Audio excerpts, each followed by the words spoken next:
Vítám vás u poslechu nejnovější epizody podcastu Listování 19. stoletím, dneska s datem 19. března 1885. Začneme dneska z vesela, tady asi jak pro koho, protože vím, že dneska téma cirkusu taky není už jenom o té zábavě, jako tomu bylo dřív, ale že se objevuje stále více lidí, kteří v tom žádné kouzlo nevidí. Musím přiznat, že nejspíš patřím k těm druhým, protože mě cirkusy taky nějak zvláště neoslovily. Plat své čtenáře dneska informoval o tom, že ve Vídni právě vystupuje velmi známý cirkus Renz. Tohle byl velmi populární cirkus v 19. století ve střední Evropě. V dnešní době už nefunguje. Nebo nefunguje v té úplně původní podobě. Oni potom vznikaly různé pobočky, které z tohohle cirkusu vycházely, ale už to prostě nebyl ten původní. Ten originální cirkus Renz byl založený v roce 1842 v Berlíně Ernstem Jakobem Renzem. To bylo ještě v době, kdy cirkusová představení neprobíhala ve stanech, tak jako jsme zvyklí dneska, ale kdy ve městech stávaly cirkusové budovy. Kamenné budovy, ve kterých se jednotlivé společnosti během roku střídaly. Případně ty větší cirkusy si mohly ve strategických městech vystavět budovy vlastní. A to byl třeba právě případ Renze. Jeho popularita byla během pár let, kdy fungoval, tak veliká, že si mohl dovolit postavit nové budovy třeba v Hamburku nebo v Brémách, v Kodani, ale právě taky ve Vídni. Ta vídeňská budova cirkusu Renz byla vystavěna v roce 1853 v ulici Grossfurmangasse na Leopoldově, nebo Leopoldstadt. To je za mě docela dobrá adresa, protože dneska je v centru města. V roce 1862 byla tahleta ulice přejmenována na dnešní Cirkusgasse právě podle téhleté budovy. Ta budova musela po nějakých 30 letech fungování projít přestavbou, protože v roce 1883 začaly noviny rozmazávat jeden takový skandál, že při kontrole té budovy nějakou bezpečnostní požární komisí se přišlo na to, že podpěry galerie, na které seděli diváci, jsou úplně prohnilé, takže hrozilo jejich zřícení. Další 2 roky tedy probíhala přestavba a v roce 1885 už diváci mohli přijít do úplně nové zrekonstruované budovy, která pojala víc než 3,5 tisíce diváků. Tahle ta budova dneska už ve Vídni nestojí, ona padla za oběť náletům během druhé světové války. Renzova cirkusová společnost pravidelně kočovala mezi svými stanovišti. V našem roce ho čekala velká událost, protože se začínala stavět cirkusová budova v Kodani. Jenže v 90. letech, v roce 1892, tedy konkrétně, zemřel Ernst Renz, ten zakladatel, a cirkus předal svému synovi. Ten ho ale neudržel a už za 5 let musel cirkus uzavřít, takže vlastně na sklonku 19. století skončil i původní cirkus Renz. Letošní vystupování Renzova cirkusu ve Vídni začalo na konci ledna a taky se neobešlo bez návštěvy komise. Tuhletu komisi tentokrát ale tvořili odborníci z městského magistrátu v oboru stavitelství. Bylo to na podnět policejního ředitelství, protože na něj nejspíš docházela anonymní udání ve směru bezpečnosti cirkusu. Takže tahleta komise chodila po cirkusu a kontrolovala klece. Zejména ty klece, které se používaly během vystoupení a ve kterých byly chovány šelmy. Na tohle téma je ostatně taky celý ten článek v Blatu, protože jeho autor ostře nesouhlasí s přítomností divokých zvířat v cirkusech. Na počátku cirkusu bylo totiž obvyklé, že se účinkovalo především s lidmi a s koňmi, možná ještě s nějakými domácími zvířaty, se psy, ovcami a podobně. Jenže ve druhé polovině století už prostě cirkus lidi příliš nenalákal nějakým představením s cvičenými psy a se žonglováním, takže se snažil zapojovat další čísla, kterými by diváky přitáhl. A cizokrajná zvířata tady prostě vedla. V cirkusech se začaly objevovat sloni, velbloudi, ale taky právě šelmy jako tygři a lvy. Čísla se šelmami se vždycky odehrávala v kleci, do které vstupoval ten krotitel a předváděl s kočkami různé kousky. Zpočátku to bylo nejspíš jenom o tom, že prokázal svou odvahu, že vůbec vkročil mezi ty šelmy, ale postupně ta zvířata předváděla i různé triky. Autor toho článku v Blatu apeloval na úřady, aby těmto číslům učinil přítrž, než dojde k nějakému neštěstí. Za příklad mu prý sloužil případ z Paříže, kde se stalo, že krotitel si se lvy v kleci úplně neporadil a jeden z nich se mu zakousnul do nohy. Ten krotitel číslo sice dokončil, ale když vyšel z té klece, tak z ní crčela krev a nakonec se i švihnul do písku a hned po něm i dámy v hledišti. Takže autor samozřejmě nechtěl, aby rakouské dámy potkala podobná podívaná. Taky se trošičku zastával i těch zvířat, protože podotýká, že ta zvířata jsou nucena k neustálému vystupování a to i ve chvílích, kdy jim třeba nebylo úplně dobře, kdy byla nevyspalá, vystresovaná nebo dokonce nemocná, což měl být právě případ z té Paříže, že lvice, která toho krotitele pokousala, byla nemocná. Odhodlání autora skoncovat s přítomností šelem v cirkusech se asi úplně nesetkalo s nějakým ohlasem, ale minimálně se konala ta kontrola klecí. Navíc právě teď, v březnu 1885, se jednoho z vystoupení cirkusu Rennes účastnila i 17letá arcivévodkyně Valérie se svojí 15letou sestřenicí arcivévodkyní Markétou, což byla pro cirkus samozřejmě obrovská reklama. Co se týče cirkusu v Praze, tak v lednu a v únoru tam pobýval Zurův cirkus. O tom jsem nenašla nic víc, ale po Čechách se pohyboval docela pravidelně. V březnu a v dubnu v Praze pobýval nizozemský královský cirkus Otakara Carré, který ale národní listy silně pobuřoval, protože jeho produkce probíhala výhradně v němčině. A údajně mělo také docházet ke konfliktům na pokladně. Pokud se lidé pokoušeli koupit si lístky v češtině, tak pokladní jim údajně měla odmítnout lístky prodat s tím, že když neumí německy, tak nemají v cirkuse co dělat. V srpnu přijel Merklův cirkus, který naopak sklidil velké pochvaly, protože měl zajištěnou propagaci i produkci v češtině. Bůh ví tedy jaké češtině, ale měl. U něj byl ale zpočátku jiný problém, a to s tím, že mu policie zakázala průvod městem. V 19. století bylo obvyklé, že když cirkus přijel do města, tak pořádal průvody ulicemi, aby nalákal co nejvíc lidí. Merklovu cirkusu v srpnu ale tuhletu reklamu nepovolili kvůli problému, který by to údajně mohlo způsobit na pražskou dopravu.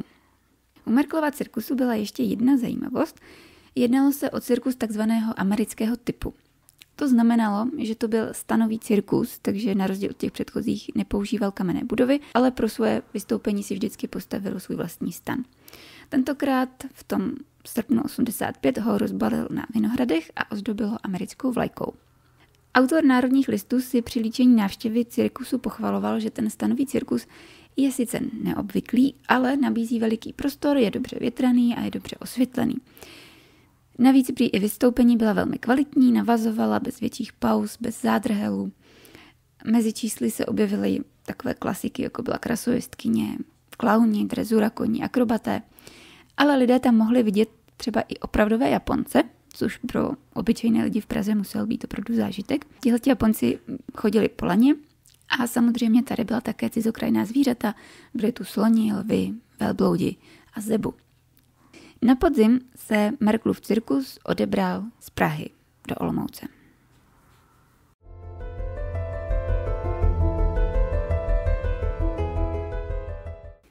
Následuje jeden velice krátký příspěvek z oblasti techniky a vynálezů. Řeč bude o vzdušném velocipedu.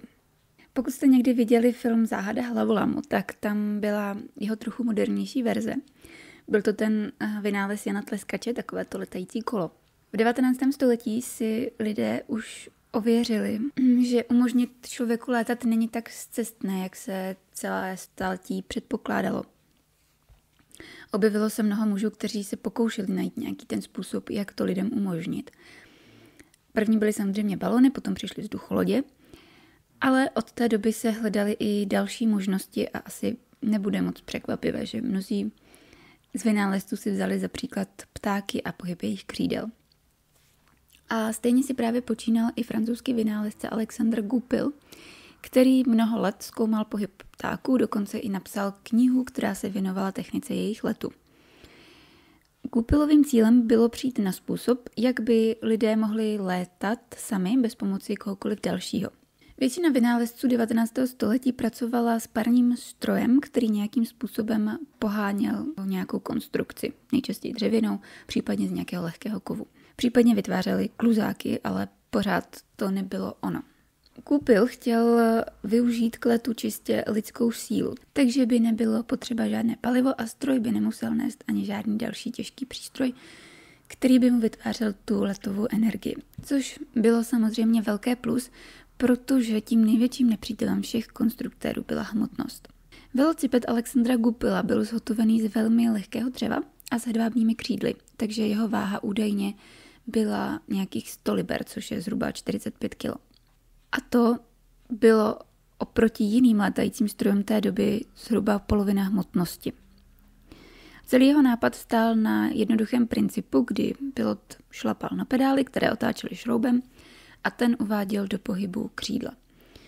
Vpředu potom měl nějaké kormidlo, kterým řídil směr, protože při letu bylo nezbytné udržet rovnováhu stejně jako při běžné jízdě na kole, jinak prostě hrozil pád. Blatt ale přiznával, že ten přístroj se zatím netestoval a že existovalo i spoustu pochybovačů, ale z vědeckého hlediska prý nebylo pochyb o tom, že ten stroj bude fungovat, jenže asi nefungoval. Tenhle Goupilův vynález se objevil už v roce 1883, do povědomí lidí se víc dostal v roce 1884, kdy ho nejspíš Goupil i konečně vyzkoušel. Pokud letěl, tak nejspíš nějak kvalitně, protože Goupil v jeho dalším vývoji nepokračoval a kromě té jedné skici, kterou zveřejnil i Blatt, prakticky vymizel z historie létání. Na počátku 20. století se objevily další myšlenky na to, jak umožnit člověku, aby byl schopný létat pouze svou vlastní silou. Byla dokonce vypsána soutěž, kdy autorovi vynálezu, který vymyslí takový přístroj, byly slibovány velké peníze. Nakonec se to, myslím, podařilo někdy ve 20. letech, což byla právě doba, ze které si bral Jaroslav Vogler inspiraci při psaní Záhady hlavolamu.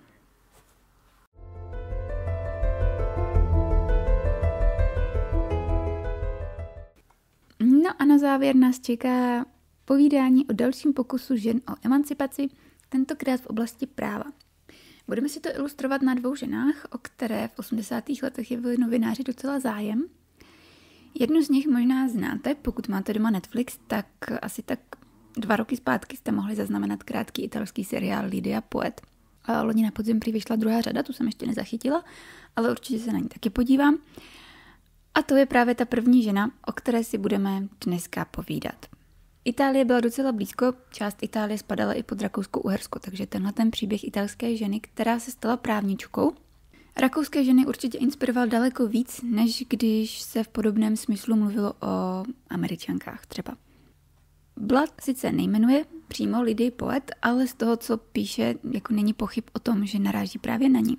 Autor svůj článek uvedl s tím, že ženám v Evropě je stále ještě upírán vstup do profesní sféry v oblasti soudnictví a advokacie. A že selhal i pokus jedné italské advokátky, která sice úspěšně právo vystudovala a byla registrována mezi advokáty, ale záhy byla licence zrušena a neobstála ani před mnoha odvolacími soudy. A to je právě stěžejní část příběhu Lidie Poet. My se teď na ní podíváme trošičku blíž, než se vrhneme na tu druhou ženu, která už byla tedy z našich končin. Lidie se narodila v roce 1855 ve městě Perero. To je na italsko-francouzském pohraničí, nějakých 40 km od Turína. Narodila se do takové vyšší střední vrstvy, řekněme, její otec byl po dlouhá léta starostou města. Její matka pocházela z rodiny bohatých statkářů, takže rodina nouzí nikdy netrpěla. V Pereru Lidie strávila dětství, ale v době, kdy dospívala, kdy bylo nějakých 13-14 let, se rodina přestěhovala do 25 km vzdáleného Pinerola, což bylo město asi tak 3krát větší a mnohem zajímavější, co se týkalo architektury lidí a možností, které nabízelo.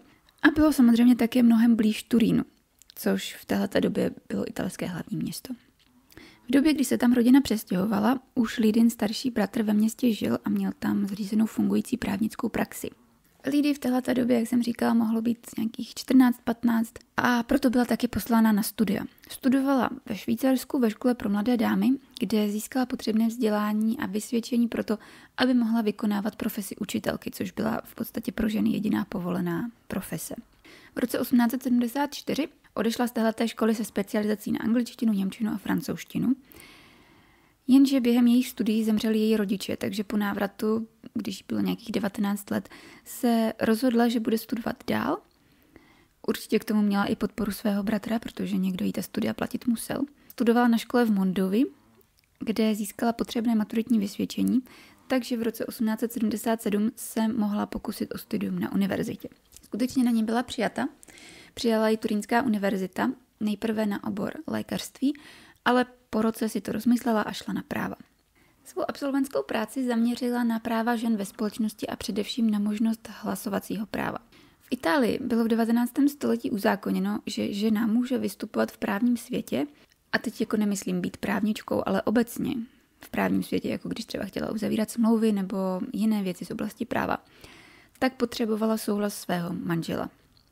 Prostě žena podle italského práva nebyla právně způsobilá, dokud se za ně nepostavil její manžel. A tohle bylo nejspíš Lidii také trnem v oku. V letech 1881 až zhruba 83, tak nějak jako na pomezí, ne celé ty roky, absolvovala právnickou praxi u advokáta v Pinerole a završením těch jejich studií potom bylo v roce 83 obhájení její práce a schopnost argumentovat tak, aby přesvědčila co nejvíc členů komise, kteří potom hlasovali o tom, jestli bude nebo nebude přijata do advokátní komory. Hlasování pro ní skončilo obrovským úspěchem. Z 50 přítomných mužů bylo 45 pro a 5 proti. Takže v létě 1883 byla Lidie Poet zapsána jako první žena na seznam advokátů italské advokátní komory. Byl to obrovský úspěch. V srpnu tohoto roku o tom informovalo i české periodikum Budivoj. A není divu, protože to bylo opravdu něco naprosto nevídaného. Vzhledem k tomu, že v Rakousku-Uhersku ženy ještě ani nemohly práva studovat, natož usilovat o zápis do advokátní komory. Z tohohle triumfu se ale Lidie neradovala dlouho, protože už za 3 měsíce bylo její právo na zápis zpochybněno generálním prokurátorem a byl podán návrh o výmaz jejího jména z právnické komory. Posuzoval to odvolací soud v Turíně, který 11. listopadu 1883 uznal, že Lidie Poet nemá mezi advokáty co dělat a její jméno bylo vymazáno a její licence pozastavena. Lidie se samozřejmě proti tomuto rozsudku odvolala, ale nebylo jí to nic platné. O půl roku později bylo její odvolání zamítnuto s odůvodněním, že ženy nemají u soudu místo. Ty důvody byly z dnešního hlediska naprosto scestné. Argumentace začínala tím, že zákon o advokaci ženy výslovně sice nevylučoval, ale každému normálnímu člověku mělo být přece jasné, že toto je čistě mužská oblast. Když tohle neprošlo, tak se potom operovalo s tím, že žena není dostatečně morálně na výši, aby poznala pravdu, je snadno zmanipulovatelná a příliš soucitná na to, aby dokázala objektivně zhodnotit případ. A vedlo to až k takovým absurditám, jako že žena v právnickém taláru by vypadala směšně, nebo že žena před soudem by mohla svým zevnějškem a koketováním ovlivňovat porotce. No, v tomhle případě si tedy nejsem úplně jistá, kdo z toho vychází jako morálně silnější. V každém případě Lidiina licence byla zrušena, takže ona sama za sebe už advokaci provozovat nemohla. Proto se dala dohromady se svým bratrem, taky právníkem, jak už jsme si říkali, a spolupracovala s ním. Aktivně se zajímala především o práva žen a dětí a hodně v tomhletom směru cestovala a účastnila se nejrůznějších kongresů. Licence jí byla obnovena až po první světové válce v roce 1990, kdy jí bylo už nějakých 64-65 let. A teprve následujícího roku mohla vystupovat jako právnička sama za sebe. Přežila i druhou světovou válku, zemřela v roce 1949 v úctyhodných 93 letech. Tak, to byl příběh Lidie Poet a teď ta dáma z našich končin, která udivovala tím, že se u soudu hájila sama. Došlo k tomu poprvé u soudu v Celje, to je město v dnešním Slovinsku, a právě tam šokovala svým výstupem slečna Josefina Juriková. V případě Josefiny Jurikové nešlo o to, že by byla právničkou, ale o to, že před soudem odmítla obhájce a obhajovala se sama. Což šlo. Bylo to nezvyklé, ale šlo to. Tohle to byl vlastně jediný legální způsob, jak mohla žena působit v roli advokáta před rakouskými soudy, tedy že obhajovala sama sebe. V případě Josefiny Jurikové šlo o střet s tiskovým zákonem. Josefína byla totiž spisovatelka, často dopisovala do různých novin, teda zejména takových těch lokálních, co vycházely v Dolním Štýrsku. Ale v roce 1885 a vlastně nejspíš i o rok dříve šlo o publikaci brožury Epištol proti všeobecnému požidovštění. Josefina Juriková byla totiž veřejně známá jako antisemitská spisovatelka, která se s Židy prostě nepárala a otevřeně vystupovala proti nim, třeba právě touhletou brožurkou. Text té brožury už jednou publikovala, možná v nějaké zkrácené podobě, v periodiku Patriotische Zeitung. Tam padl do oka státnímu zastupitelství, které ho zakázalo, a stejně tak zakázalo i tisk té brožury. Jenže Juriková si nedala říct a stejně na tajňačku tu brožuru vytisknout nechala. A pak ji chtěla rozeslat v balíčkách na různá místa, nejspíš k prodeji. Jenže uvědomělý pošťák nabyl nějaké podezření, takže ty balíčky neposlal. A místo toho informoval úřady, které tedy odhalily, že se jedná o tisk a případný prodej zakázaného textu. Což byla právě příčina, proč se Josefina Juriková ocitla před soudem. Takže pokud jste si mysleli, že úřady zasahovaly proti antisemitismu, tak ne, nebo ne přímo. Myslím, že to byl důvod, proč cenzura ten článek zakázala. Ale k soudu se Juriková dostala proto, že neoprávněně vydávala a chtěla prodávat brožuru, kterou úřad zakázal, ne pro její samotný obsah. Kdyby to nechala být, ten článek prostě hodila do šuplíku, tak v pohodě, jo, klidně mohla psát dál, publikovat. Ale takhle se dopustila přestupku proti tiskovému zákonu z roku 1863, který říkal, že pokud bylo nějaké dílo už jednou zakázáno vydávat a prodávat, tak se jedná o zločin, pokud ho někdo další znovu vydá. Konkrétně tenhle paragraf byl u Josefiny Jurikové pouze ve stádiu přípravy, protože na skutečnou distribuci ještě nedošlo. Ona klidně mohla tvrdit, že všechny ty stovky výtisků má jenom pro svoji potřebu, ačkoliv by to asi nikdo nevěřil. Takže nakonec byla souzena především proto, že tiskla a prodávala tiskoviny, aniž by na to měla potřebné povolení. Zkrátka prostě neměla tiskařský živnosťák. O Josefině Jurikové toho nevím mnoho. Internetové zdroje mlčí, takže jsem čerpala hlavně z novin. Podle toho se mi povedlo poskládat, že jí mělo být 27 let, takže se narodila někdy okolo roku 1858, takže vlastně i věkem byla vrstevnicí Lidie Poet. Nevím, kde se narodila, ale tipla bych, že byla původem z těch končin, tedy někde z oblasti dnešního Slovinska. V jednom článku bylo uvedeno, že žije v obci Leitesberg, kterou jsem ale nenašla. Je klidně možné, že je v tom názvu nějaký překlad, mohl by to být třeba slovinský Littmerk, který se německy řekne Leitenberg. V tom roce 1885, pokud tady sledujeme aktuální případ a možná mám trošičku jako podezření, že je to zase nějaká recyklace, protože třeba Moravská Orlice o tomhle případu psala v listopadu 1885 a tvrdila, že se to odehrává v těchto dnech. A to též píše Blad dneska v březnu. Ale je samozřejmě možné, že Juriková byla u soudu jako doma. Ostatně pro ní to byla obrovská reklama, protože o ženě, která vystupuje před soudem, se dost psal. Před soudem Josefina Juriková vystupovala sebevědomě, odhodlaně a s nepopiratelným přehledem. Noviny jí přiznávaly brilantní projev, který všechny přihlížející ohromil. Získala si sympatie veřejnosti a nakonec přesvědčila o své nevině i soudce. Takže ta konfiskace brožur byla zrušena a stát musel Jurikové ještě uhradit náklady na ten proces.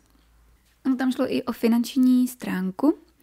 Možná na ní byla taky podána nějaká žaloba pro neplacení dluhů, protože Juriková se tím zabavením brožur dostala do značných dluhů a její obhajoba stala také z částí na tom, že kdyby jí nebyly ty brožury zabaveny, tak ona je mohla normálně prodat a mohla své dluhy splatit. Podobných procesů ustála několik za týden, koncem března. Bude třeba stát i před vídeňským soudem prakticky za totéž a určitě absolvovala i nějaké obdobné procesy u menších soudů v uplynulém roce. Nicméně po roce 1885 se její jméno v novinách objevuje už jenom jako jméno autorky u příběhu na pokračování.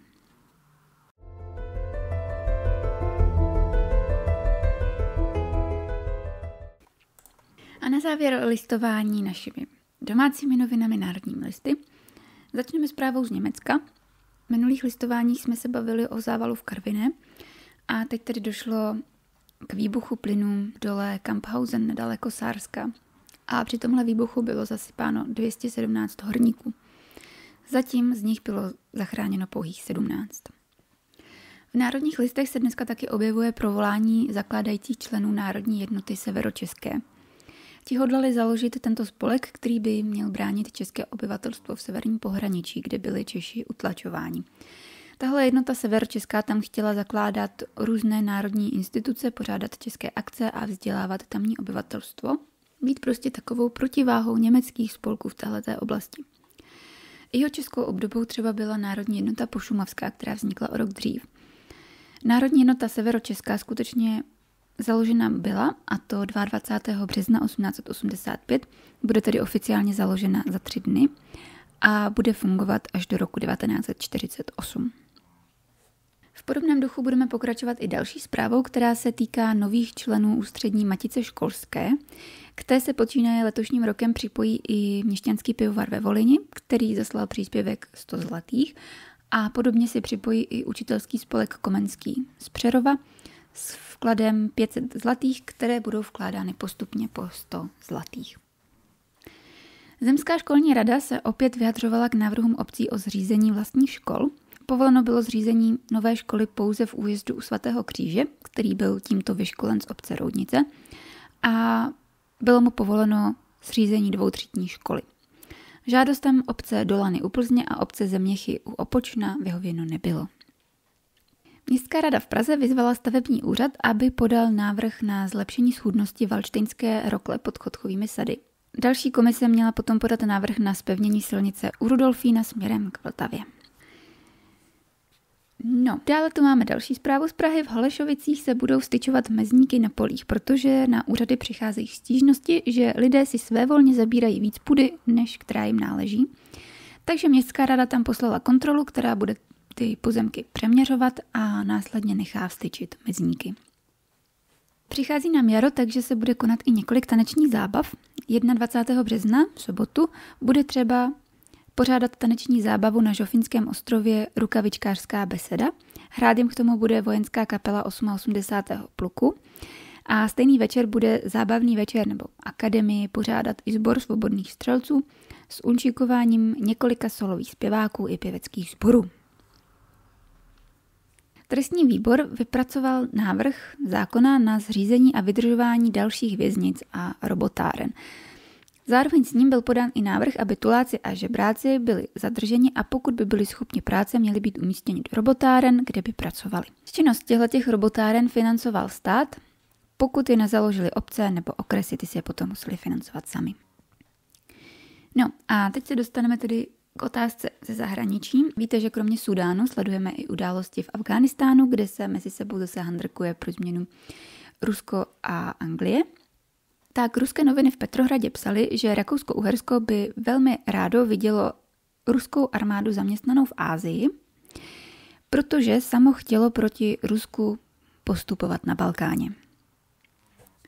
Z Londýna zase přišly zprávy, ze kterých vyplynulo, že situace v Asii mezi ruskými a anglickými vojsky byla skutečně napjatá a v podstatě se čekalo, kdo udělá ten první krok, který už druhá strana bude považovat za ohrožení svého území a rozpoutá se tím válečný konflikt.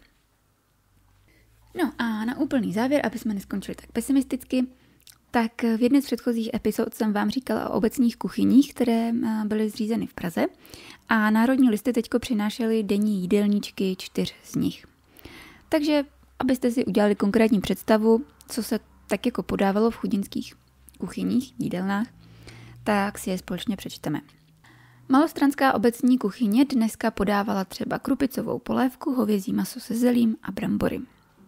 Karlínská obecní kuchyně měla menu bohatší, podávala rýžovou polévku, hovězí maso s koprovou omáčkou, škubánky s mákem nebo brambory s cibulkou. A kuchyně na Žižkově, o které jsme si řekli, že ta byla chudinská, tudíž na rozdíl od těch 2 předchozích se tam za jídlo nic neplatilo, tak ta dneska vařila kroupovou polévku a brambory s omáčkou a oběd se tam vydával od 10:30 do 10:30. To je pro dnešek všechno. Užívejte si krásný začátek jara a příští týden se znovu potkáme u povídání, tentokrát třeba o střetech mezi Albánci a Turky na Balkáně.